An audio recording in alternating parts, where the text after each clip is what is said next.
Are you ready? Caine Crushers, it don't really get no better than this the podcast that you're looking for if you're really heavy into wrestling. Hosted by the Mark, energy that's so amazing. Gotta keep it entertaining, rep the Caine Crusher Nation. Yeah, you know what's going down in the ring. Lights out when you hit a ding ding. Knock 'em out like boom bada bing. Hold it down, you can crown me the king. Got a shout out to the Miz and Duke the Dumpster. We choke slamming everybody, power driving, hit 'em with a face buster. Yeah, this the show you need and it ain't no need for waiting. Mark, hold it down for the Caine Crusher Nation. All about wrestling and keep it entertaining. Caine Crushers Wrestling Podcast. Time to break 'em, let's go. Yeah. Caine Crushers. Yeah. Caine Crushers. Let's go.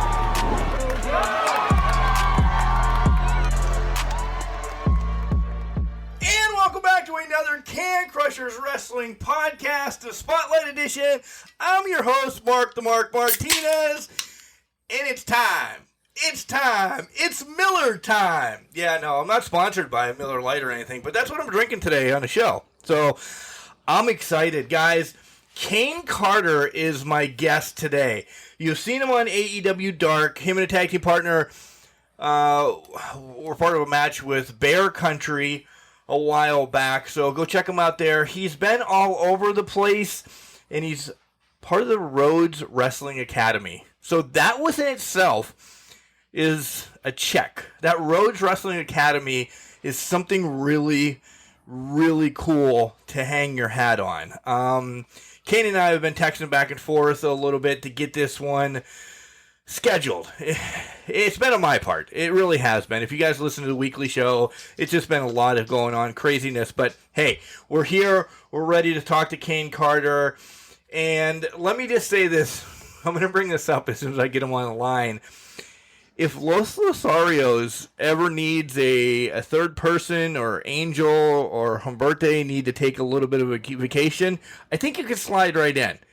God, he's probably going to hate me for that. He really is. Caine Carter is going to be part of NCWO on July 16th in Oklahoma. So that's where he's going to probably punch me in the face. So, yeah, let's see how we can get back on a better track with Caine Carter. Guys, but first I have to tell you about Collar and Elbow. Hats, hoodies, tees, all the cool things that Al Snow and his hooligans at Collar and Elbow make. Check them out.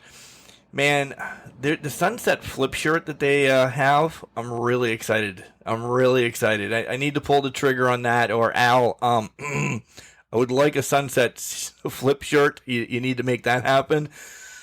When you guys check out, use the promo code Caine Crushers. All one word, capital C in Can, capital C in Crushers. It'll save you an extra 10%. You can find us on Spotify, iTunes, iHeart, Stitcher, all the podcasting platforms. Make sure you like, subscribe, rate them if you can. Ratings helps us out. It keeps us ticking up and up and up. And then one day I'll be on Smoking Skulls with Stone Cold. We're going to battle a podcast battle, I guess. That's what we're going to do. Yeah. Send us an email at cainecrusher69@gmail.com, or like all of our socials, Facebook, Instagram, and Twitter. They're all at cainecrusher69. All right, guys, here comes Al Snow to tell you more about Collar and Elbow, and then I'm going to get Caine Carter, Los Losarios, no, I'm kidding, Caine Carter on the line. Wrestling. A love and a passion we all share. I've started a wrestling brand. The wrestling brand. A brand founded on the aspects of wrestling. Two entities working together to create a product that connect emotionally for people everywhere. Collar and Elbow is the brand. Passion and love for wrestling is the drive. I am Al Snow, and this is Collar and Elbow, the wrestling brand.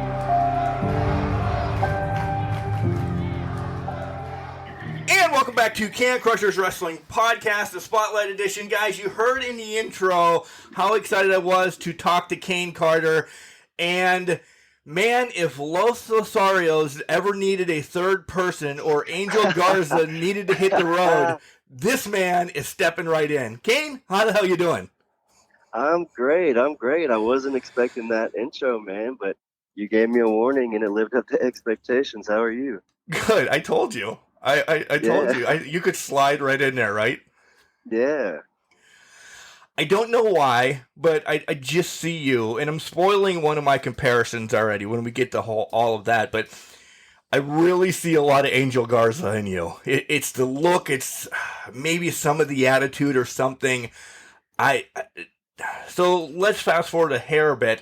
Do you take stuff from Angel Garza? We know it's wrestling. Borrow, take, steal, Eddie Guerrero, whatever. Right. Do you watch Angel? Because he's smooth. No, I've seen him on very sporadic episodes that I watch, but how I watch wrestling now, I keep up with it through social media, and whenever I'm doing studies, I try not to study a lot of current things because I don't want to be too much like a lot of current people. I want to stand out in a certain way. So Angel Garza is somebody that I've seen, but not really watched or studied. But I mean, just a comparison to a guy like him at that level is always appreciated. Well, you're welcome. You have two more coming in a bit, but we have to get to it. So when you were a little Caine, who introduced you to wrestling? Was it, and we'll get to that too, don't worry, there's a question there. A little Caine. Was it mom, dad, Uncle Joe? How the hell did you find wrestling as a kid? So it was my stepdad, actually. I've said this on a previous podcast interview that my dad and my mom split when I was very young. And my mom married my stepdad when I was 2 years old. And he became my father figure from day one. And he was always a wrestling fan. He told me that he used to have the 70s and 80s collectors magazines, and he had a closet full of just stacks of magazines. And as far back as I can remember, I've always been in love with wrestling. And he would take me to shows like before I could even remember. I have pictures of me and him in arenas that I don't know where it's at, but you can tell I'm no older than 3 or 4, but it's just always been in my blood, and it comes straight from my stepdad. That's awesome. That I like how you said right off the bat, because I turned into a family man during these interviews as well, that he became your father figure from day one. You know, this random man just took you under his wing and said, son, you're going to be a wrestling fan. I love it. So shout out to stepdad. Shout out to him, man. I appreciate that. So what are your first memories then? I know, and you can't say the pictures that I look at now because that's a generic answer. What's the first thing that you remember or a match? Because it sounds like, did you go to more indies before you went to, apparently it was WWE back in the day, right? Yeah. Well, I was born in 98. I'm 24 now. So it was WWF leading into WWE. I'm not sure exactly whenever they changed. Like 2001, I think, but here and there, yeah. Okay, so it was going into WWE around that time, Attitude Era, blah, blah, blah. But no, where I'm from, I live in my hometown is a small country town about an hour and a half south of Dallas, Texas. And all the big shows that he would take me to would always be WWE because my dad didn't know of independence. In the 70s and 80s, I guess, 90s, there really was no independence. You got trained, you got brought up, and you got thrown into a territory or whatever, what have you. So he didn't know about the indies. Any shows that I went to, it was always a WWE show, either in Dallas or Waco, Texas. They would come do house shows in the next biggest city closest to my hometown, which is Waco, Texas. Okay. It was all WWE.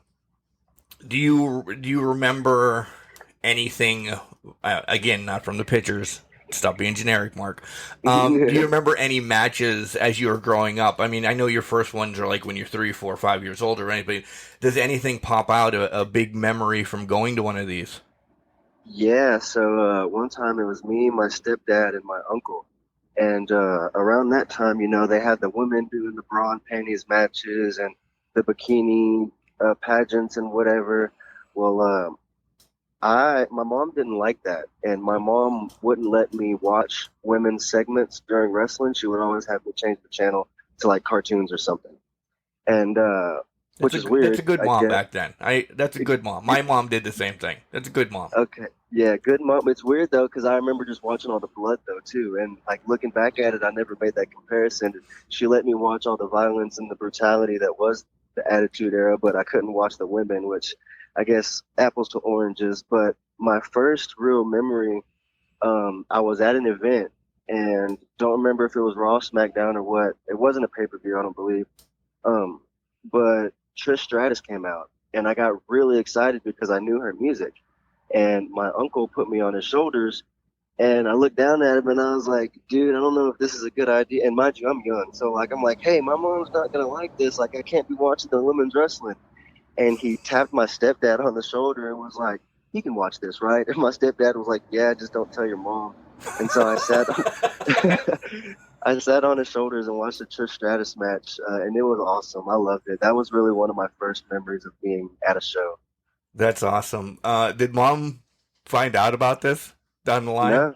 Until now. She never did. Till now. Yep, sorry, Mom. And I won't tell you which uncle it is either, because I'll save his butt. Yeah, but your stepdad's done. He's beat. Yeah. Yeah, that's a story to tell. So I'm sorry, stepdad. Oh. Well, Jason. I mean, I guess I'll say him by name. Shout out, Jason, but I'm sorry. So you fell in love with wrestling as a child from Jason, and you just grew up. Let's talk about your high school days. In sports, were your boys all like, I don't want to say backyard wrestling, but did you, I mean, I didn't backyard wrestle, but we still made belts to carry them around school like a bunch of idiots, but we still did it anyway. Yeah. Did you do that stuff? No, actually. So I stopped watching wrestling for a super long period of time in my life because I grew up kind of fast and I got into a lot of things that I shouldn't have gotten into. And I have a long story past, but I would bring like action figures and the weapons and like the little belts for the action figures to school in like middle school. But once I got to high school and stuff, that's when I had gradually progressed away from wrestling. None of my friends watched it anymore. It was like just a long forgotten thing for me. And I don't know. I don't know where specifically I just fell off from watching wrestling, but for years I just never watched it. I didn't keep up with it. And it took a significant event in my life to bring me back to wrestling. And we can talk about that later. But just to answer your question now, no, it was always middle school with the action figures, and me and my buddies would play with them at lunch and stuff like that.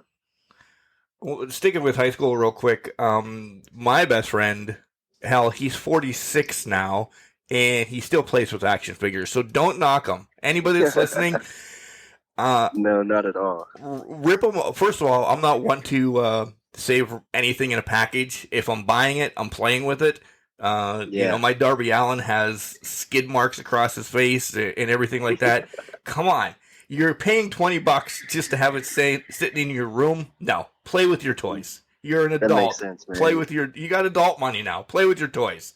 Yeah, put on a little match card, you know, get a couple wrestlers and make an entire event. Have fun with it. Let your mind burst with ideas. That's cool. That's really cool. He still does it. He sends me pictures of, he has actually the old LJNs as well.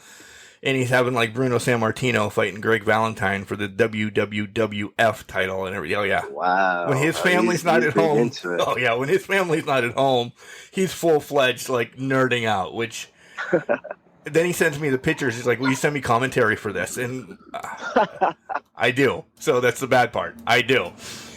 Man, you got to send me some of your commentary links to that go along with the pictures. I got to see that. Next time. Well, because I just usually send it via the phone, but next time I'll tag you in it. I swear to God. It's okay. We're idiots, but we love it. We're 45, 46 years old, and we don't grow up. We're living life. But yeah, you never give up on something that you love. Exactly. You did make reference about a little bit of a rough past, and I started to your last podcast, but then I thought, no, I need to pause this and I need to hear it right from you. Again, the whole hear from the horse's mouth thing, as we talked prior to the podcast. What did you get into? Because I'm feeling that you have a story that is going to change. It changed your life, but for people to hear it, it's going to change theirs too, because they may be in that path, might be heading for that path, or they're on their way out of that path, and just your words of wisdom can help them out. So the floor is yours. Well, first off, I want to say, I want to compliment your wording on that, because excuse me if I start to choke up, man, but like just your elaboration into this, I mean, that almost made me choke up there, because I do have a story to tell, and I would love for anybody going through something to listen. And not that I'm the perfect person or a role model or somebody to look up to, but I'm someone that has been through a lot. And it really started whenever I failed the 7th grade. And I know that's a small step, but there's gateway actions that lead to other actions. And I got involved with a different crowd. I was in the mindset of that I was older than these kids. And I don't know, I just started getting in trouble and doing a lot of things at a young age that I shouldn't have. And at that time, I had already partaked in certain things like drug use and drinking alcohol, sex, and stuff like that, just like every other teenager and young kid. But from my family and my mom's point of view, I started fairly young. And I just grew up really fast. And whenever I failed the 7th grade, I just felt like I was just on not another level to say that I was better than those kids, but I'm from the grade above you, like, the mature syndrome thing that you get, know?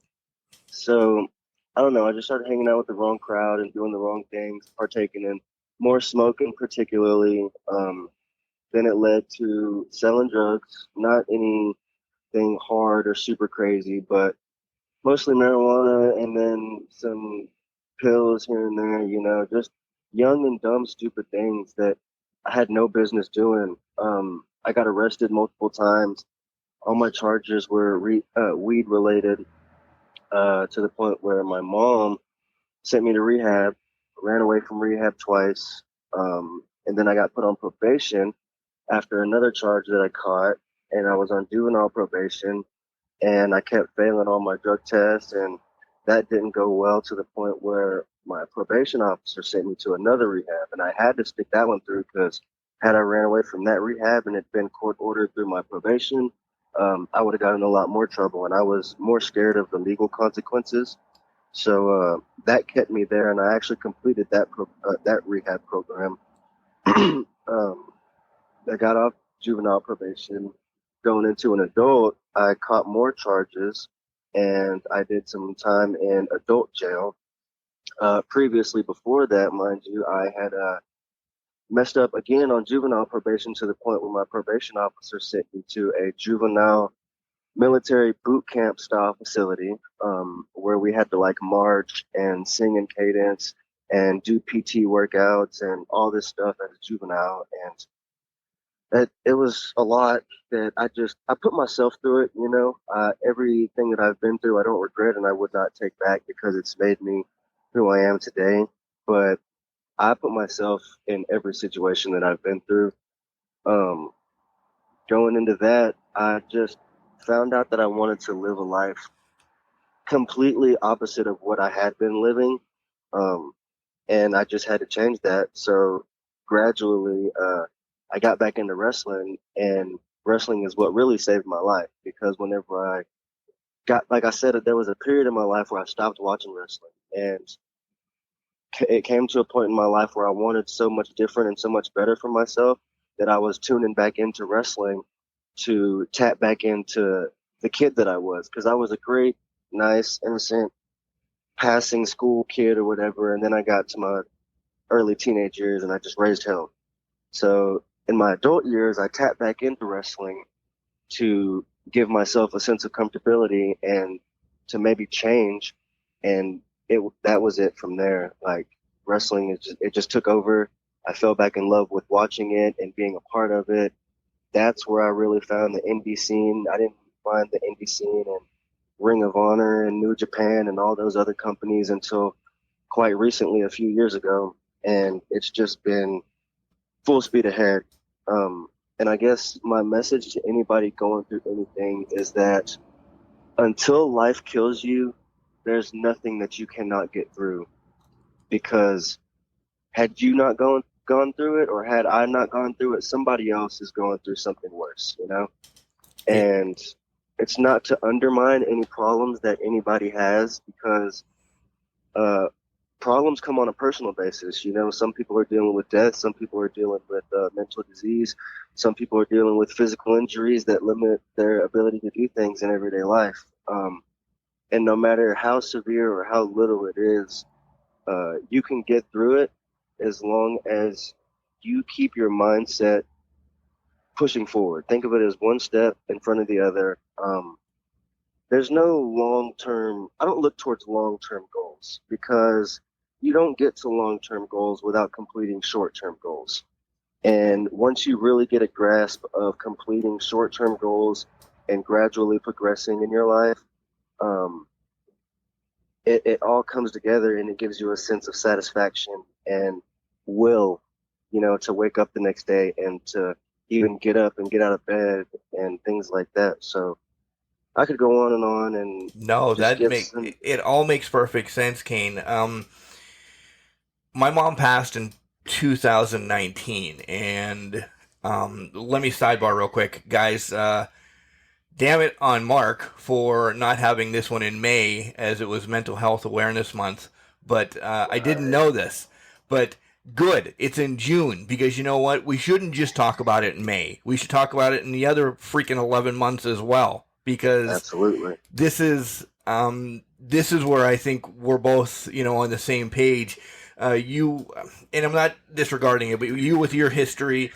And like, I shut down when my mom passed away in 2019. Done. I like, just boom, taking a break. I don't know what the hell's going on in my life. This, that, and the other thing. She was my rock. right. And now I wake up at 4:00 in the morning. Mom's favorite song was "No Bad Days" by Alabama. So if you guys have not listened to that, go listen to it. The country band. You wake up, you should be happy, no matter what you're doing. Take that day and conquer it. Feel fulfilled. Go to bed. Tackle the next day. Don't look at, holy shit, in 6 months I have, you know, my house payment due, or, you know, whatever, some stupid thing that I'm trying to rack my head for right now. You might not make it 6 months. Be happy for each day that you put your feet on the ground once you roll out of bed. Absolutely. And I agree with that, because my mom is my rock also. Whenever my dad left when I was super young, it was only me and my mom. And my mom said that I was the motivating factor for her to push through. And it really created us an inseparable bond. So we still carry that to this day. And props to you for being so ambitious and so high spirited, because I feel like whenever I lose my mom, I'm going to be that same way. And I could give everybody all these motivational phrases and sayings and give everybody my story, but, you know, until I can push through something that severe myself, you know, I still have to put one step in front of another leading up to that day, because there's no point in dwelling on, oh, one day my mom's not going to be here, or, oh, in 6 months I got my house payment, or this, that, and the third. Be grateful that you have your mother, or you have your kids, or you have the opportunity to breathe. Because another thing about me is, whenever I was pursuing my wrestling career, I came back to Texas, and I was a comfort to my mom, because her sister almost died from COVID. She was put in a medically induced coma for 4 months. Oh my God. And she was just, like, for 4 months, she was in a coma, dead to the world. And my mom still suffers with PTSD from that to this day, because she went to the hospital and had to see her sister, what she thought was like dead. You know, no one thought my aunt was going to come out of that. And I don't know how I did it, but I was probably one of the only ones that just persevered. And I guess it's my mentality that I have. You know, I'm not going to count her out. She's not dead yet. But I really had to be the strong factor for my mom, because she couldn't handle it. And, you know, now she's great. You know, she recovered and she's almost in full health. now to this day. But um, me and my mom's bond is inseparable, and I had to tell her the same thing. You know, she's not dead yet, and there's no point in looking into the future and mourning already while she's still on that hospital bed. And she got out of the coma and has recovered, and it's still tough for my mom to go visit her sister, her own sister, because of the mental state she put herself in, having to deal with thinking that her sister was going to die. And that's tough. It is tough. It is tough. Fourth wall is broken. Caine, I love you. Give your mother a hug from me. I understand. I really do, because this is, we have a little bit of the same past. My dad left too when I was young. I did some stupid things as well. I spent some time in camp, as we like to call it, as well, for doing, stupid things. We're on the same page. Yep. We are on the same page. And my mother was always the one there saying, you're going to be good. You're going to be good. You're going to be good. And yeah, I told her, I love you too. I told her those same things essentially on her deathbed, because I wanted to go before my mother, because she's an angel, and I was not. She got me through a lot of things. So hopefully we don't have to have this conversation about moms, because I'm going to cry. So we're going to shift gears. We can move on, man. I love you too, and I appreciate that. We got a little deep for a moment. We did. We're going to shift gears. I do want to go back real quick in the Deep Dark. What was your worst moment, and is that what pushed you to get into? You don't have to tell me exactly. What was your worst moment, and is that what pushed you into pro wrestling then? So around 2018, I believe, maybe 2019, I had just moved to Orlando, Florida, and I moved there with a family that I had met at my gas station job in Galveston, Texas. And I had only known them for a couple months. They said, hey, we're moving to Florida. Come to our moving party. I went to the moving party, said that Florida and California are two places that I would just love to live in the future. Just saying it, congratulating them for their move. And they were like, well, why don't you come with us? Whatever, we'll fast forward to that. Whenever I was in... Shit, so you're moving that day too. Sorry. No, it wasn't that day. I had a 3-day notice, and my mom had to drive 4 hours to Galveston to come see me right before I left, because she had to see me before I moved to Florida. So, yeah, it was a 4-day notice, but they were like, dude, we're leaving Friday. If you can pack all your stuff and get things together, we know you're a good worker. I worked at a gas station, and they were regulars there. They came and got their fountain drinks. They came and got their cigars for their smoke, their cigarettes, and I formed a relationship with them. That's why they were comfortable enough to ask me to move with them, because they knew I was good people, or they saw good people in me, So living with them in Florida, it was a weird transitional period in my life where I was doing a lot of diving into history and to religion and different things like that, just venturing out into becoming a new person. I wanted to learn new things and gain some wisdom. So I started deep diving in religion and history and other countries' histories and their philosophical beliefs and things of that nature.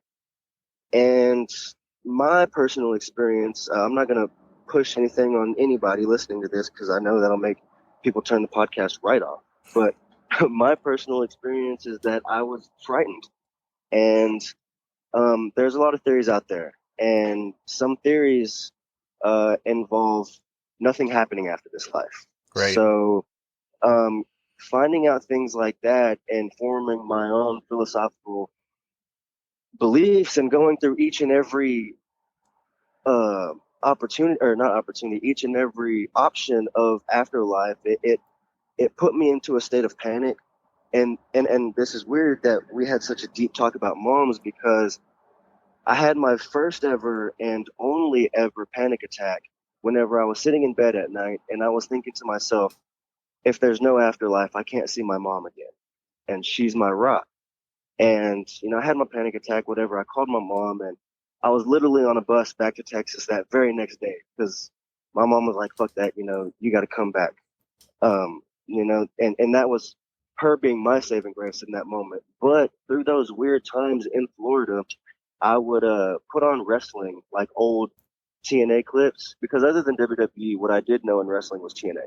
Okay. So I would put on old TNA clips and just old wrestling highlights to comfort myself, and like I mentioned earlier, give myself a sense of grounding, back to a kid again, and like things are okay, and wrestling really carried me through a weird transitional period in my life, and that was my saving grace. And whenever I came back home from Florida, it was the same thing. I would go to sleep and I would have wrestling on, and my mom noticed that I had wrestling on all the time now, and she noticed that I was getting back into it.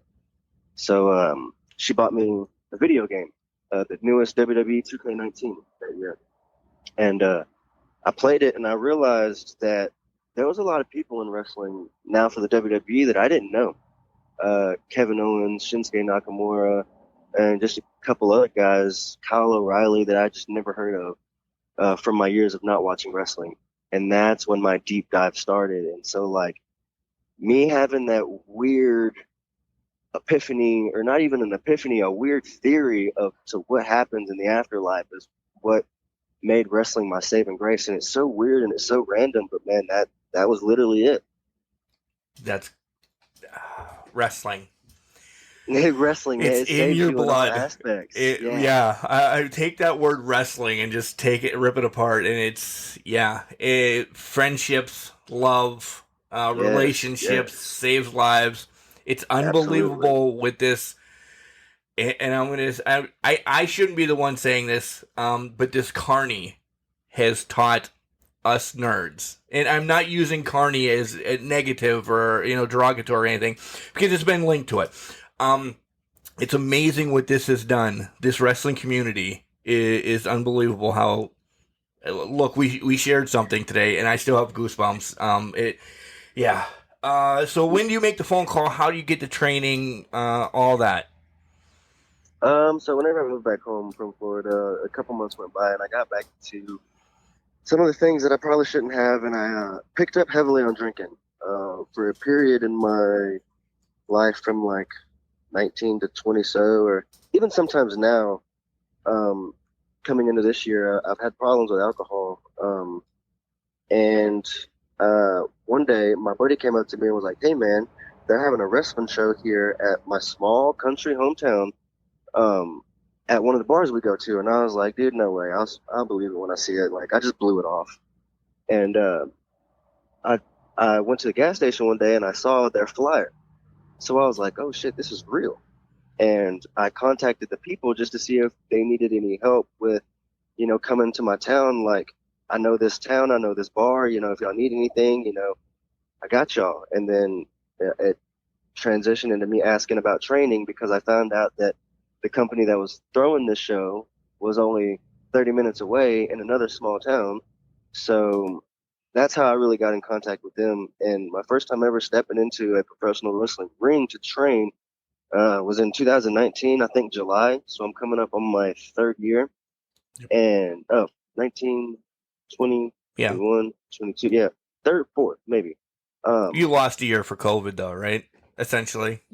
Yeah, so my training has been very sporadic because I've had a lot of things happen, like politics early on with that first company that I'm now talking about. Like, they blackballed me from their company for 2 years and like refused to talk to me, and I don't know, it was weird. So I had to find a new trainer, and then the trainer I found after that got exposed for being a pedophile, so I cut ties with him.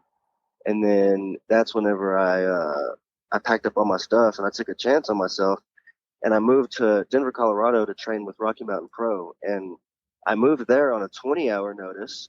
So whenever I moved to Florida, it was on a You don't 4-day like planning notice. shit. No, man. I'm dust in the wind. You know what I'm saying? If I see opportunity, I'm going.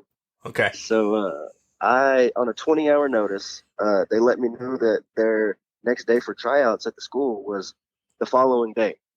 And from Texas to Denver, where I lived in Texas to Denver, was a 12-and-a-half-hour drive.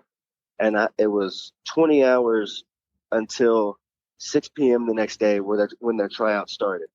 So I had like 2 hours to pack and say my goodbyes, 4 hours of sleep, and then that 12-hour drive to Colorado. And I made it happen, and I got there and I aced the tryouts. And that's when I started training with them.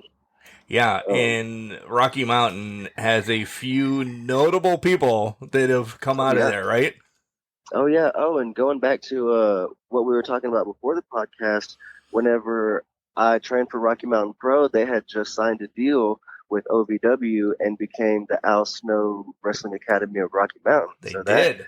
it's kind of a full circle thing that I was going to bring up, but I wanted to save for the podcast. Yeah, they did. God, that was probably, 3 months before you essentially did your thing? No, I was there whenever. Oh, you were there. Oh, whenever they signed the contract and everything changed over. Okay, yeah. All right, there you go. Yeah. So tell me how you get into Rhodes Wrestling Academy then. After I moved back from Colorado, so my aunt got sick with COVID and got put into a coma while I was living in Colorado. And I'm not going to say that that's what solely brought me back, but it is because you're a mama's boy just like me, so it's okay. Do it. Yeah. Do it. Okay, yeah, it was from my mom. Okay. But I moved back and, I didn't have nowhere to go. I didn't have a company to train with because I wasn't in contact with the first company that I got in touch with. I just didn't know where to go, and I didn't have the funds to travel an hour and a half to Dallas to train and pay for another school because I was not well financially in Colorado. That's really what, kind of pushed me to come back too and to be with my mom.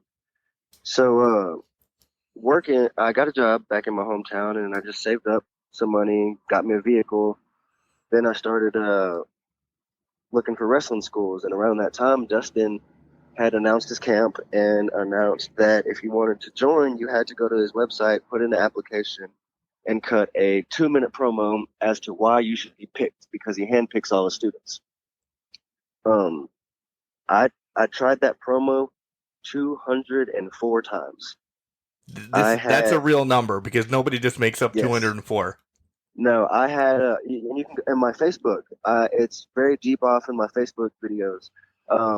I have a screenshot of all the, and you can't get 200 of those. If you go to your photos and, you go down tighten to the them up, Yeah. I have a screenshot, and what I did was I deleted all the videos that I wasn't going to send to Dustin. If you go to your deleted files on your phone, you can remove photos from that deleted files and it deletes them permanently. So the only thing I had in my deleted files was 204 video clips of me trying to get this promo right for Dustin's school. And that's how, it's an exact number for sure. That's crazy. He picked class one and I kind of lost hope because I didn't know he was going to do multiple camps. And I was sitting at work one day and I got an email from Terrell Rhodes, and it said, and that's his wife / business partner. It said, we tried to contact you, but the phone number you gave for the application was not in service. I had changed my number at the time. So luckily, she reached out to me because she could have just thrown my name to the wayside. But she reached back out to me, got my phone number, and within 5 minutes, Dustin called me. And I remember I got up at work and I walked outside and talked on the phone with Dustin and Terrell for 35 minutes. And my boss came out and she was kind of upset. She was like, "Hey man, you can't be out here that long on your phone." And I was like, "You don't understand. This is an opportunity that I have to, I'll be out here for an hour or two if I have to. I'm sorry." Yeah, that's something you can't give up. And working with just the Rhodes family in general, I'm getting a wrestling sleeve tattoo done. Everybody listens to the podcast is sick and tired of me promoting this, that I'm getting a wrestling sleeve. But I have Dusty, a heart with the polka dots on it. It says Hard Times. And it's in the works that I'm going to get half of Cody's neck tattoo and then the other half being Gold Dust's, the Brotherhood one. The Rhodes family means so much to me as a child. I mean, I never met them or anything like that, but I just know that you guys always say this, they're good people. That they want to make sure the next generation of wrestlers, anything, takes care of wrestling. So they're going to handpick it, and they're going to make sure that you're good people because they don't want some schlub along the road. Here you go. You're going to main event WrestleMania next week. Oh shit! What did this guy just do? He killed somebody and whatever. There's so many things. No. So to handpick that, that's a win right there. If nothing else, Caine, that Cody says, "Hey, this kid is it." Pat yourself on the back. Absolutely. Yeah, I took great pride in that, and I still do. Everything you said is correct. Dustin and his family are amazing. His mom and his sister came to the showcase whenever we filmed it. We got to meet them. His daughter, the lady that does photography, she's amazing. Terrell is awesome. Even Cody. I had Cody. That sounds even Cody. Yeah, Cody's all right. Well, okay. Kidding. Kidding. Breaking the fourth wall here from my experience, man. Dustin, it was so funny because Dustin, he's the old geezer. He's from Texas too, and Dustin's crazy. And I got to experience the real Dustin whenever I traveled to Orlando, Florida for AEW Dark. We got to ride together in the rental car, and we stayed at the same hotel, not in the same rooms, but I got to see the real Dustin outside of school and outside of like him working. So that was great within itself. But a funny thing about Dustin is he would always clown on Cody, just because he's the younger brother and just, oh, I hate that guy, or oh, that guy sucks. And it would always be the funniest thing. And so it's kind of apropos to steal a word from Cody's vocabulary that I now said even Cody, just clowning.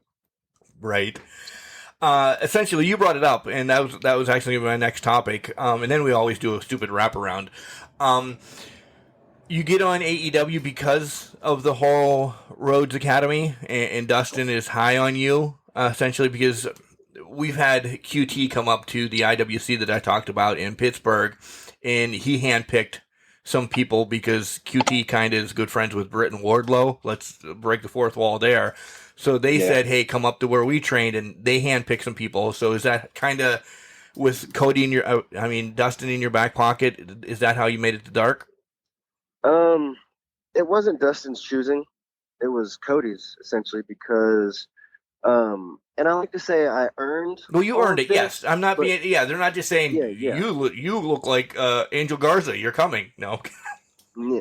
Well, it was a process. I took 200 takes, and I really put effort into that promo that I had to get picked for Dustin's school. Right. Dustin picks me. That's my effort into that promo paying off.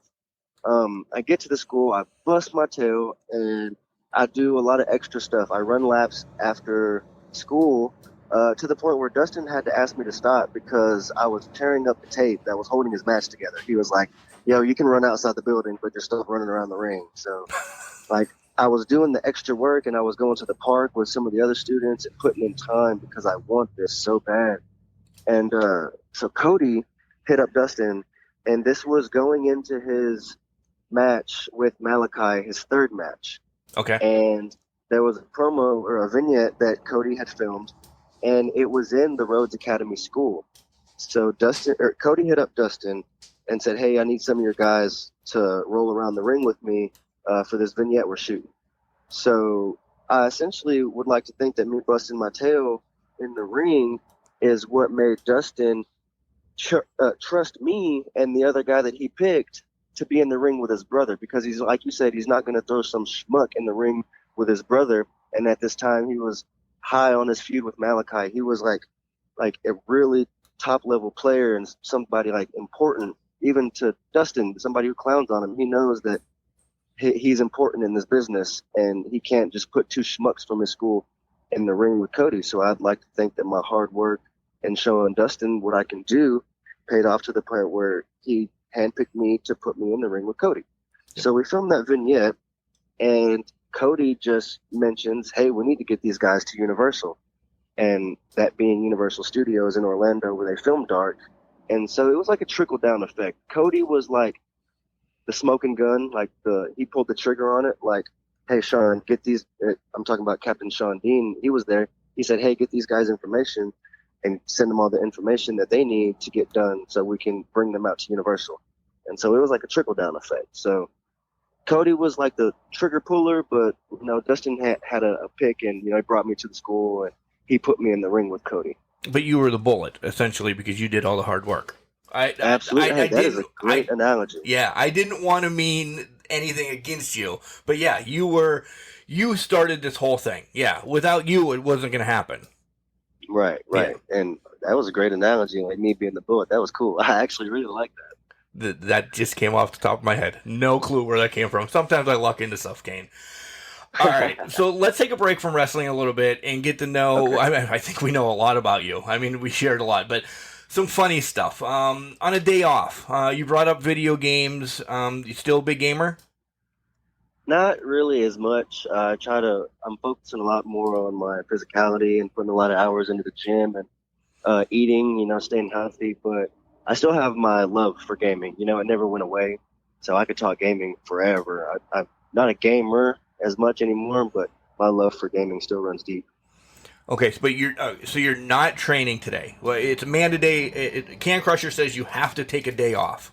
Take a day off. Well, it's too late because I already trained and I didn't hit the gym in the morning. I'm a morning guy. All right, well, good for you. Good. I'm a morning guy too.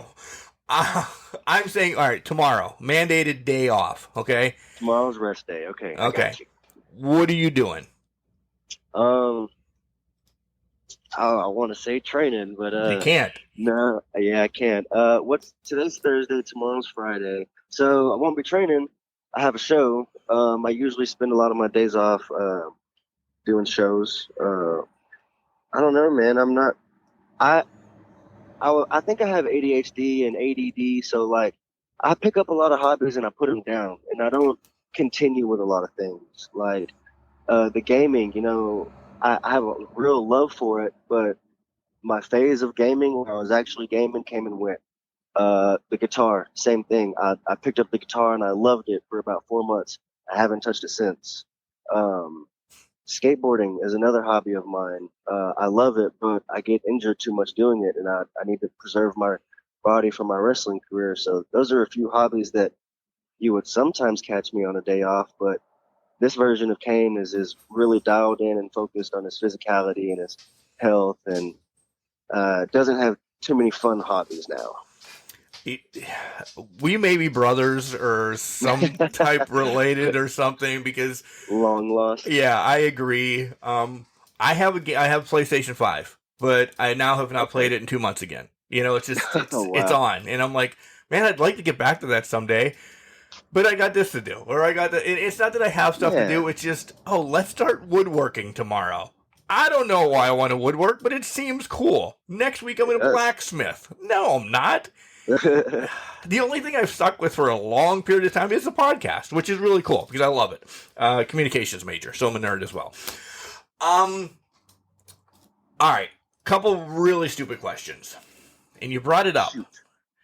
Would you rather play the guitar with Elvis or skateboard with Tony Hawk?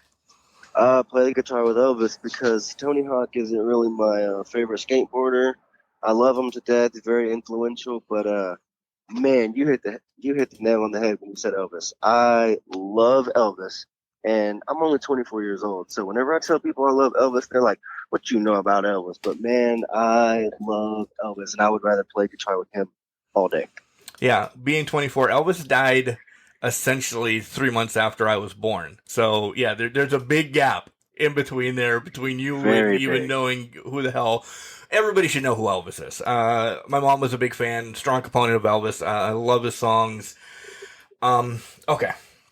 I got a question for you. Sure. Favorite Elvis song? I love Jailhouse Rock. I really do. Nice. Mine is All Shook Up. Okay. All right. I thought maybe you were going to go sappy since we had the talk. I thought you were going to be sappier, but all right. Maybe like One Night. Yeah. Something like that. Yeah. I do like that song. But, I do too. Gotta be All Shook Up. Elvis is great. If WWE signs you, when WWE signs you, I shouldn't have put an if there. When WWE signs you, okay? And are you okay being Caine 2.0? Not Hardy's Caine. No.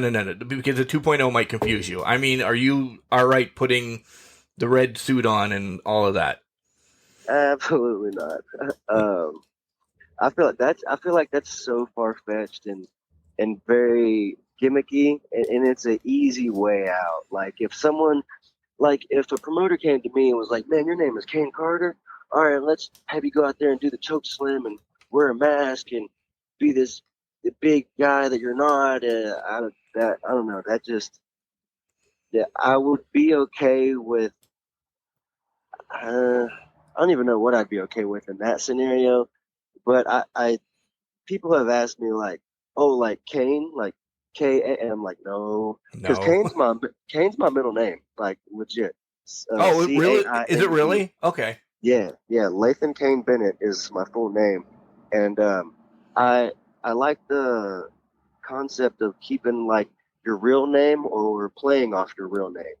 So Caine Carter is just a play off my middle name, and yeah, people were like, "Oh, like Caine," and I'm like, "No, not really." Okay, so Kane's your middle name. This wasn't on my books, but did you get Carter from Welcome Back Carter? That the show from the 70s? Do you know what the hell Welcome Back Carter is? No, I Okay. absolutely do not.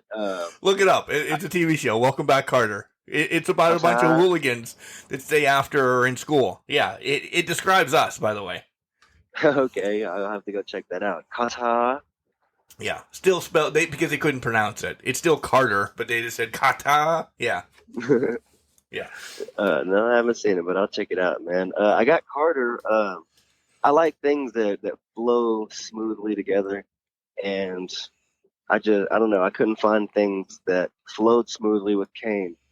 Actually, I was gonna pick the name Cassius Caine because I like the name Cassius. Ooh. But that's I feel like Caine Carter was just a lot smoother.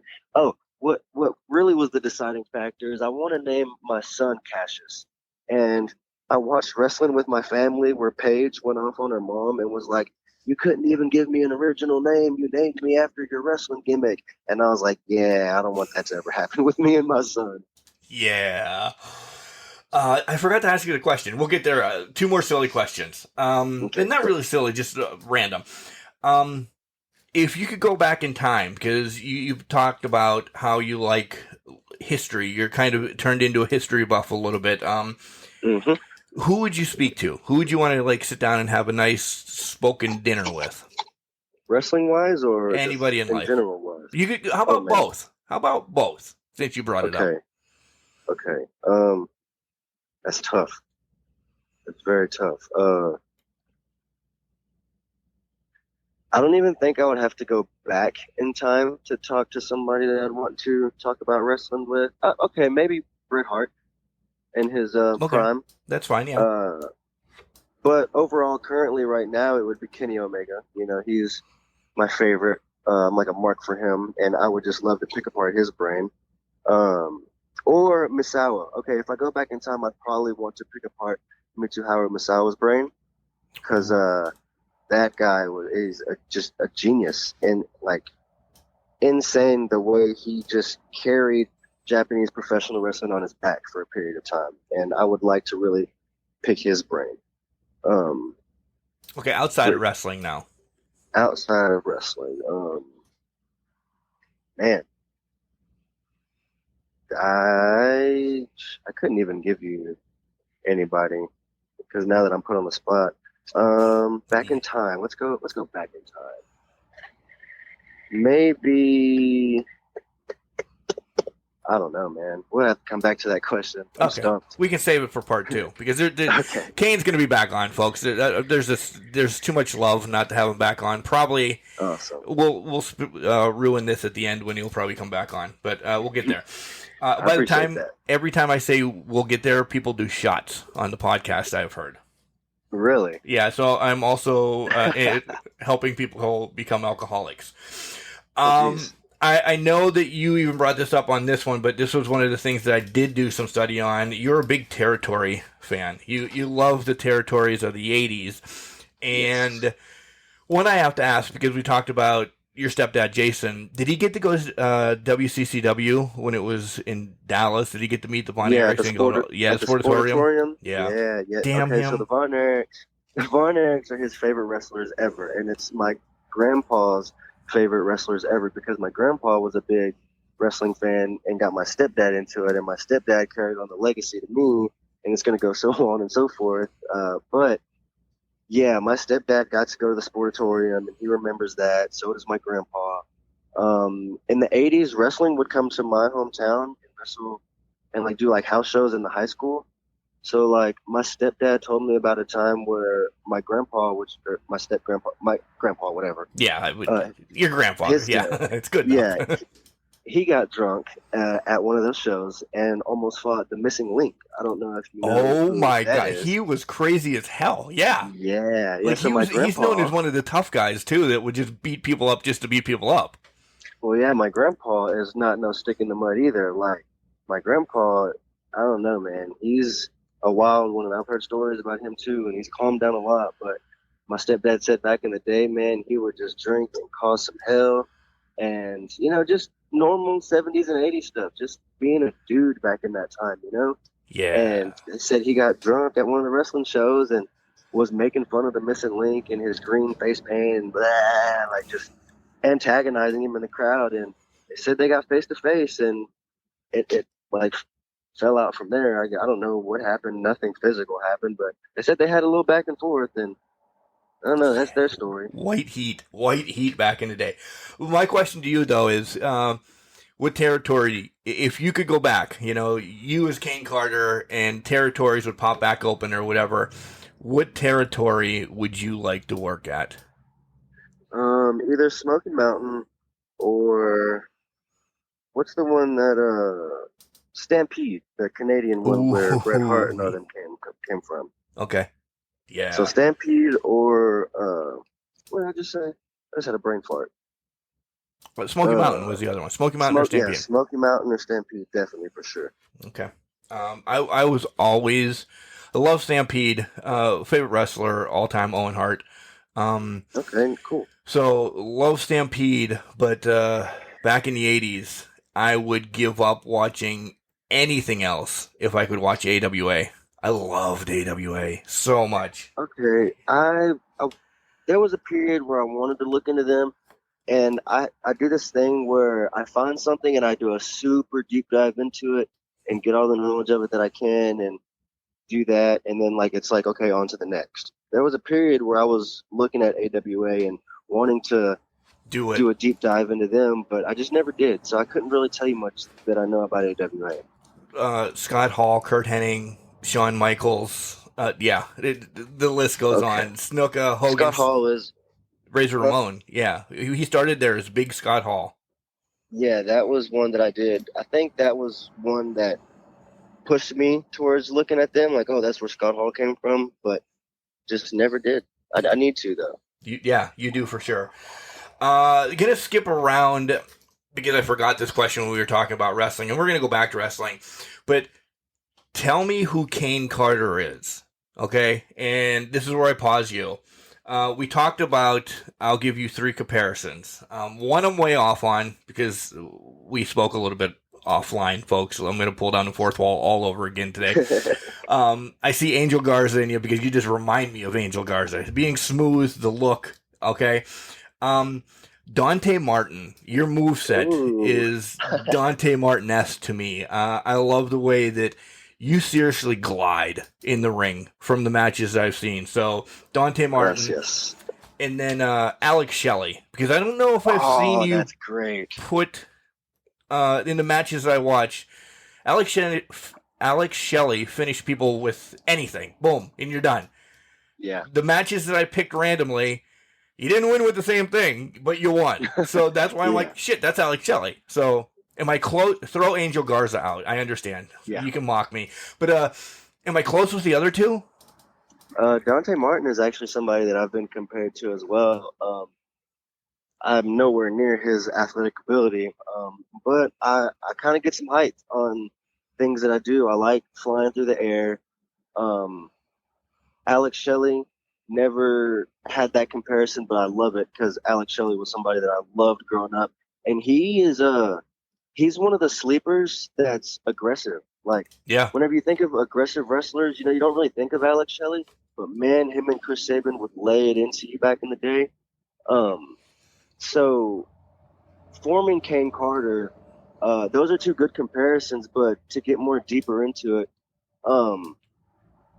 I do like to tell a story. Caine Carter is a storyteller and someone that is going to take you through a ride, not only through the matches that I have, but through my entire story. So I want my story or my career to be a very long story where chapters flow into chapters and paragraphs flow into paragraphs. And I really get a lot of that inspiration from Kenny Omega.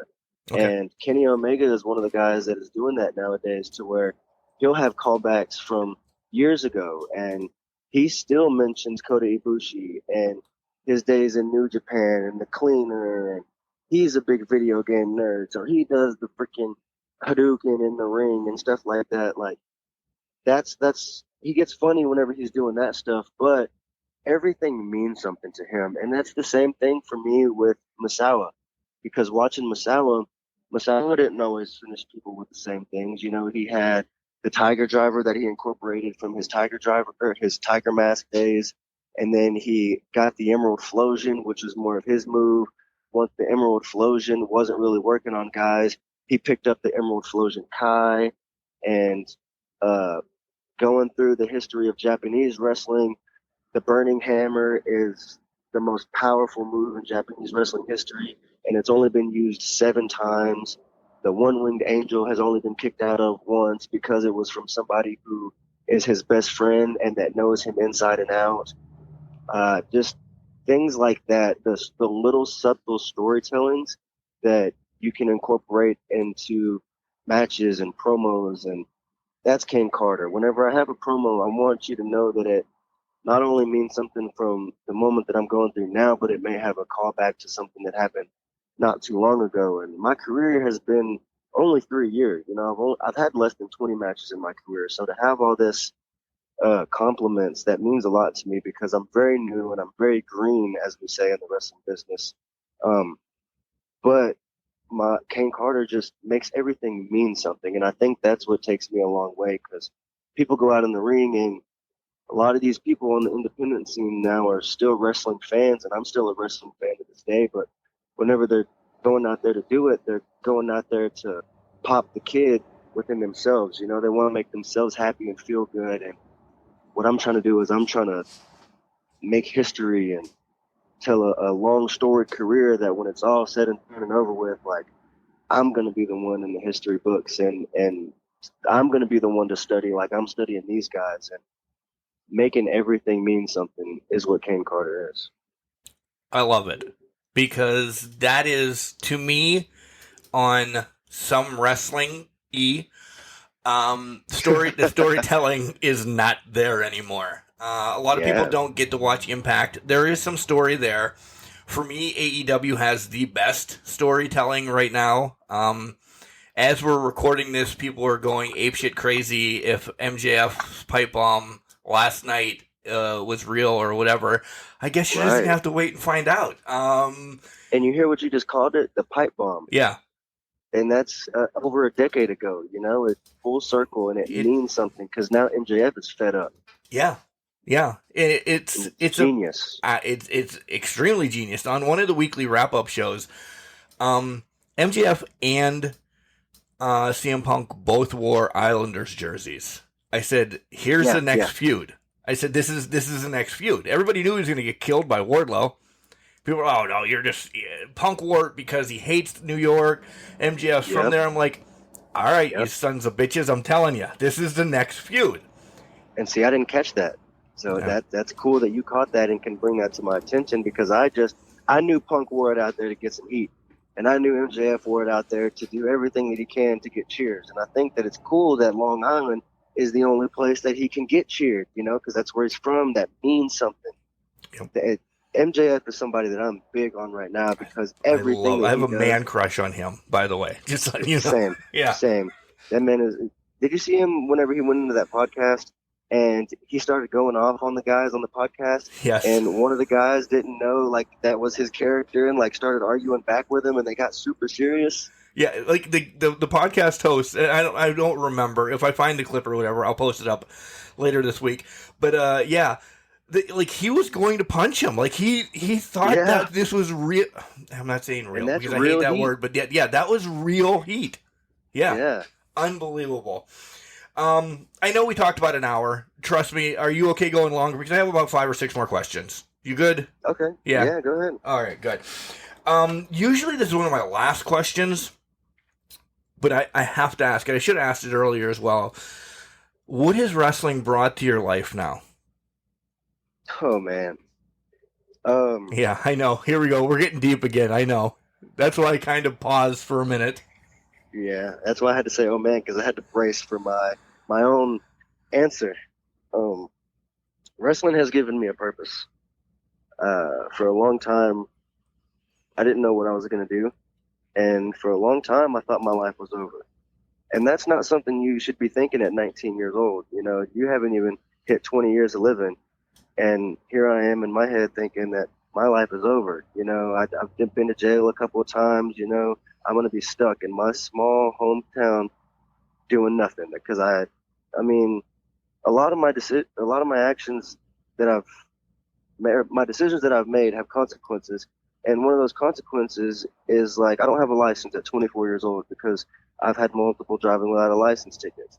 So like factors like that played into me beating myself down made me think that I had no future. I was going nowhere. I was never going to get a license. I was never going to get a good paying job. I had failed out of college. I went and took a semester in college and flunked out. So I wasn't going back to college. Like, what was I going to do besides find a manual labor job and work my ass off for the next 20, 30 years to get a 401k and a retirement? That does not sound pleasant to me at all. At all. Yeah, and I thought my know. life was over, man. I thought I was just going to fall in the wheels of general society's rotation and just become a spoke in the wheel as someone who works, goes home, pays his bills, and just dies. And that's not life to me. You know, I think that we're put in a system to where we have to pay to live. And that's a whole nother topic of conversation itself. But wrestling has brought purpose to my life, and it gives me something to wake up and fight for every day. And I don't think you're truly living if you're not fighting for something, fighting to get better or to get out of the position that you're in. And I feel like the moment you become comfortable in life, it's the beginning of a downfall because you don't have your guard up as to what could happen with the next step that you take because you're not taking any more steps. You're comfortable. And I don't have that because I know that life is full speed ahead from now on. And even when I do make it to wrestling and reach the highest of the heights that I want to go to, it's not the end for me. I do want to venture out into other businesses, and I want to go back to college now that I feel like I can make a career out of this. And I want to own a business and start clothing lines and just do other things. Like, there's so many things to do in this world, and it really breaks my heart when people give up on life and don't pursue anything. And, you know, mental illness plays up to a lot of that. And it's just the world that we live in nowadays that, you know, a lot of people suffer with mental illness, and it just puts them in the mentality of not wanting to even put one step in front of the other. And, you know, when you get stagnant or when you get comfortable or whenever you get to the point of you thinking that there's no reason to move on with life, then that's when it's the beginning of the end for you, man. And people just wither away. They get their 401k, retire, and die because they don't have no passion. They don't think that they can start a clothing line or an antique shop, or they don't think that they can pursue their career. Man, DDP didn't start wrestling until he was over 40 years old. Right? Like, Exactly. it's never too late for anything. And that's always what I tell people all the time. And I try to hammer that home because I wasn't super, super old whenever I started my wrestling career. I started when I was 19, 20, I think. But at that time, I had thought my life was over. So I went through that process of like self-mourning and like, damn, what am I going to do? Life's over. I don't have nothing. This is what I have to look forward to. And wrestling has really brought me that sense of purpose to put the next foot or put my foot in front of the next and just keep going and keep going. And if I fail or whatever I pursue, I get back up again, because failure is an option to me. And even if I do fail at something, it's always temporary, because I can go venture off into other things, learn from the other ventures that I have, and maybe come back to it. And then, I could probably succeed in what I failed at earlier on in life. And I don't know, people just don't see that. People think if they fail at something one time, then that's it, and that's over with. Man, you can go venture out and do some other things in life, learn tips and tricks and hacks and this and this and that, and then go back to college to do whatever you wanted to do. And now you're in a better mindset to take control of things that you feel like you didn't have control of in the past. I recently, probably a couple years again, I've said failure is a part of learning. The only time you really fail, and you said it, is when you just walk away from it. Then you've just given up. You are not. If you get it right the first time, kudos to you. The geniuses of society, life, and history didn't invent the freaking light bulb the first time you tried it. Didn't get electricity to work. They failed. But guess what? They got back on their high horse, and they did it again. And he got shocked by fucking lightning, and he's like, holy shit, yeah, I can harness this. Yeah, Ben Franklin. So, can you, as you're sitting on your stepdad or your uncle's shoulders watching Trish Stratus, okay, can you revert back to that day as you now and say, holy shit, I'm a superhero. There's kids that look up to me. 4 years into the business, whatever, round it to 5. You know there's somebody that wants to be you. Now, there's a little kid out there that has seen Caine Carter and says, that's who I want to be. Can you wrap your head around that? No. It's true, though. I'm telling you. I'm not saying I know the person or anything, but you know there's somebody that saw you on AEW Dark, or saw you at Rocky Mountain, or saw you here, saw you there. You are their favorite wrestler. They're waiting to meet you. Somebody out there is saying, damn it, I need to get a hold of Caine Carter. That you're going to make an impact on somebody's life.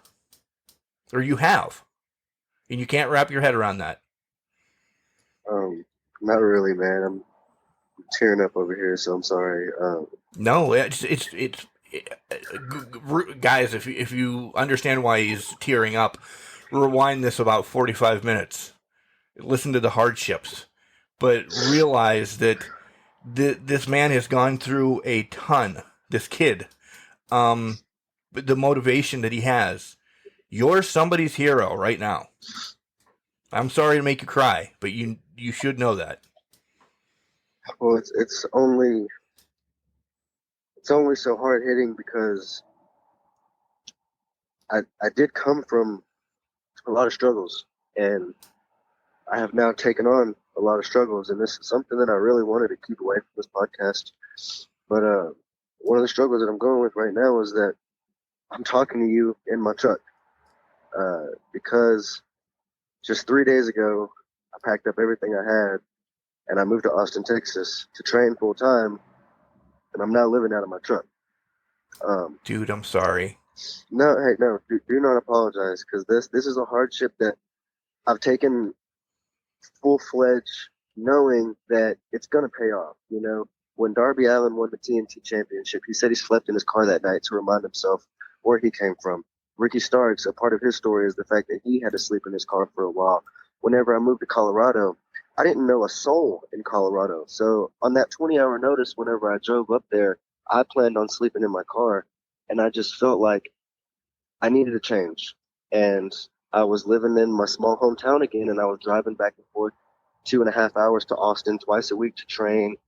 With price gouging and stuff like that, gas was eating me up, and I couldn't find a good paying job in my hometown because I quit the best paying job I ever had. I walked out on because they didn't appreciate my work ethic, and I thought they were taking advantage of it. And when I brought it up to my boss, the answer that he gave me, I felt like he was taking the easy way out, and he was pushing me off to the side and not really working with me to give me a solution. And that was like the last straw, and I didn't respect that. So I walked away, and I didn't have nothing left for me in my small hometown.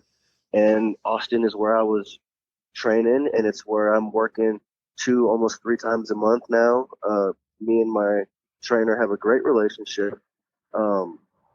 So this sleeping in my truck, and thankfully I haven't slept in my truck yet. I'm just living out of it. I have all my possessions in my truck, but I've gotten to sleep on some of my wrestling buddies' couches for the first 2 nights that I've been here, and I'm forever grateful. I'm forever grateful for them, because they don't know how much that means to me, being a part of my story, because it could just throw me to the wind. And something like, I tried to do the same thing whenever graduating Dustin's academy. I wanted to come to Austin full time and train at Dustin's school because he did invite me back.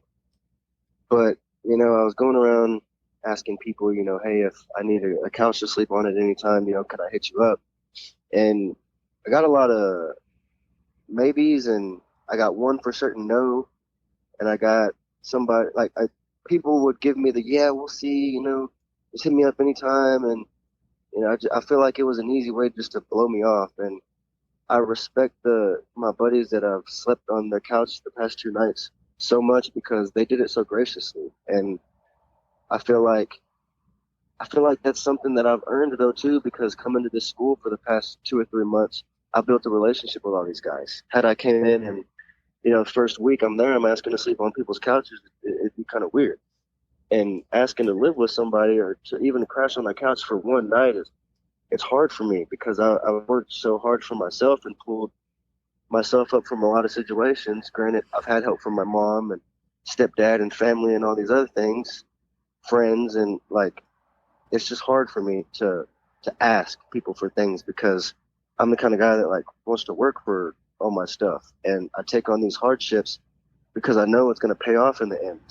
And I mean, I do want to be the motivating factor for kids, and I do want to be that guy that someone looks up to, but sometimes it's hard because I fall short all the time. And even to this day, I intentionally make decisions that self-sabotage my growth that I know I shouldn't, like alcohol.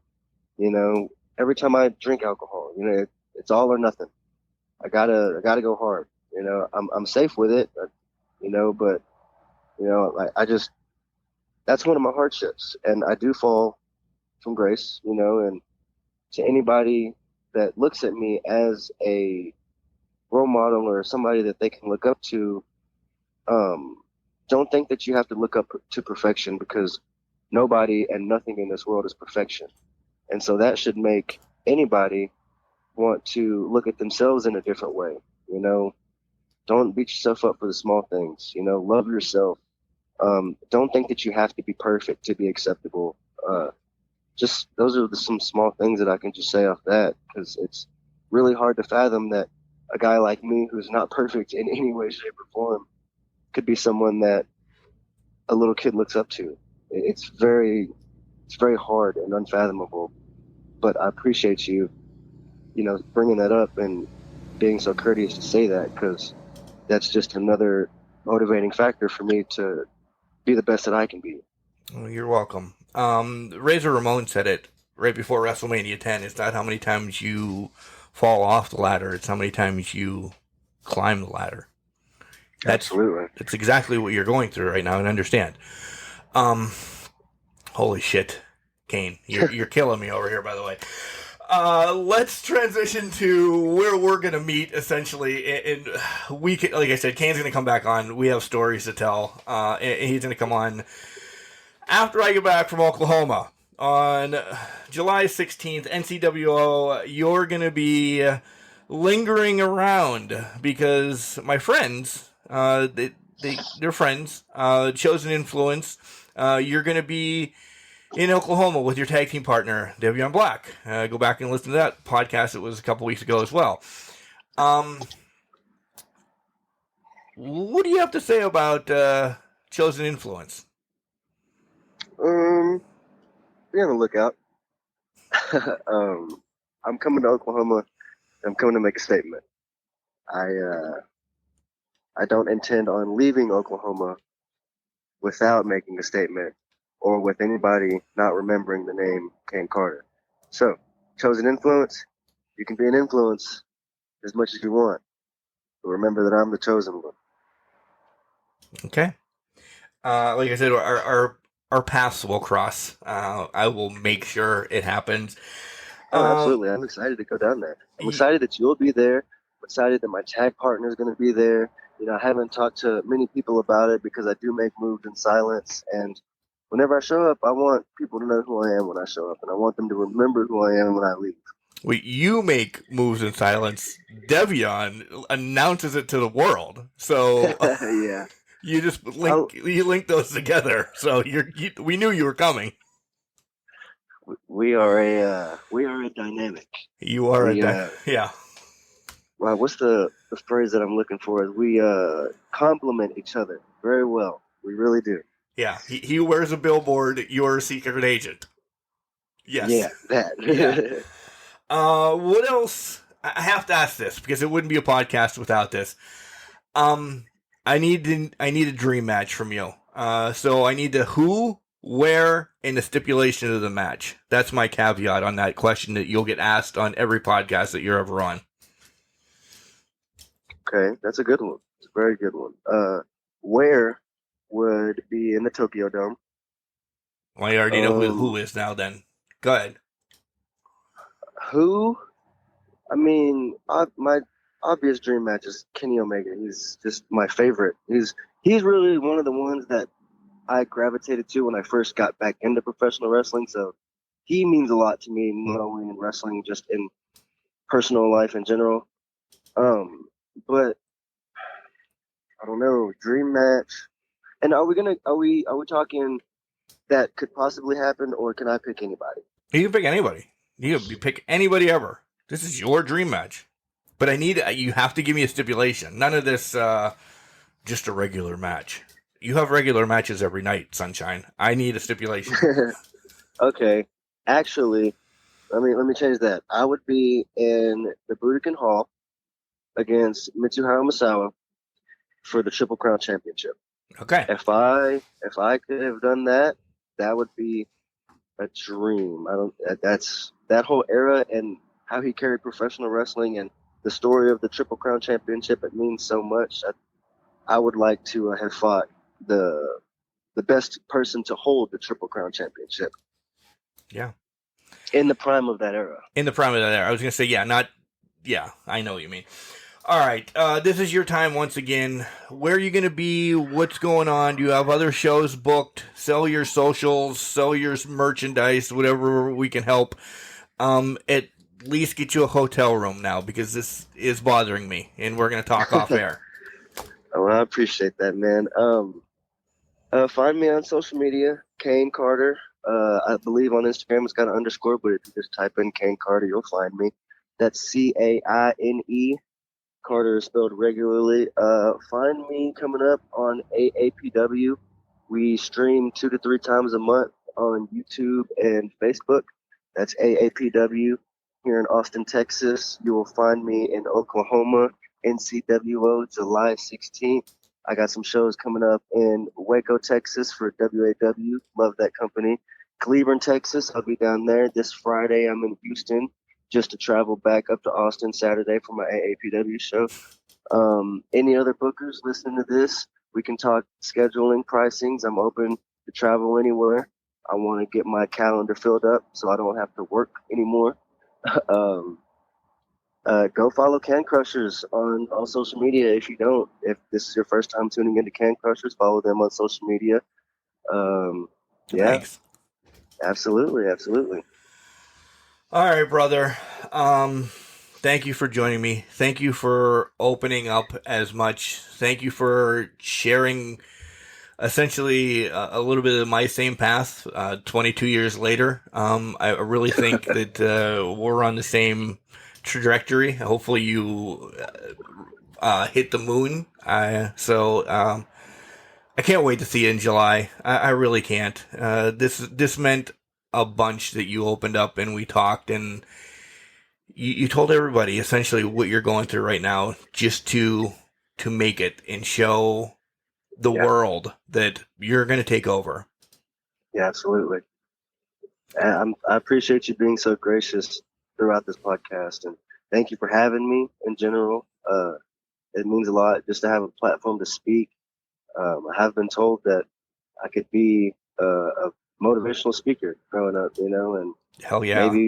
maybe one day my life will venture off into that with the stories that I have. But I appreciate you giving me the platform to speak and to talk to people out there that maybe go through things that we've gone through. And that means a lot to me, more than, giving me a place to wrestle. Because if I can change lives through my story and my words, that means the world to me in general.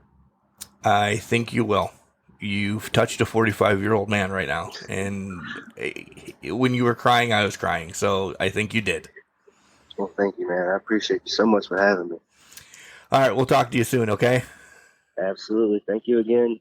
So I started this show knowing very little about Caine Carter. Watched a few matches, watched some of his promos, scoped over his social media and everything, and not, as I tell everybody now, not doing a deep dive and, poking fun about, his likeness and everything. Holy moly.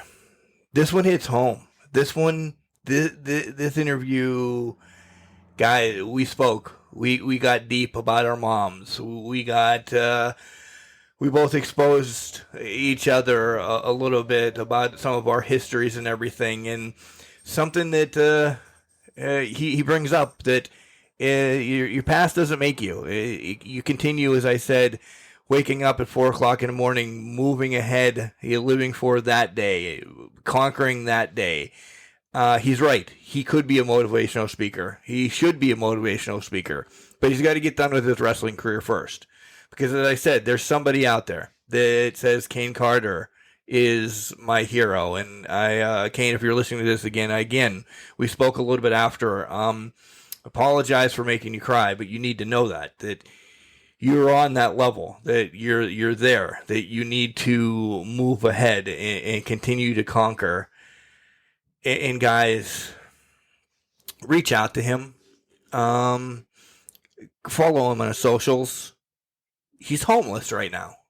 And I'm gonna say that again. He's homeless right now. He's sleeping on couches. He might have to sleep in his truck. We're gonna talk to Caine again soon. We are. Maybe before July. Maybe it's just there's something. There's something in my heart, as you heard me all jovial at the beginning, and then, we just talked. There's something in my heart that, not that I have a pot to piss in to guide him or anything like that, but this man, he's ready. He's sacrificed. He's just awesome. Reach out, buy some merch, do whatever you can to help Caine Carter. Because this one hit home today. It really did. You know how I usually poke fun at the end and everything, and I'm rambling, but my heart, it's broken, but it's being mended just by speaking to Caine Carter. Guys, follow him. Watch his career. Do what you can. He spoke with passion, love, and everything for this business. So, yeah. Remember, guys, just because you're trash, it doesn't mean you can't do great things. It's called a garbage can, not a garbage cannot.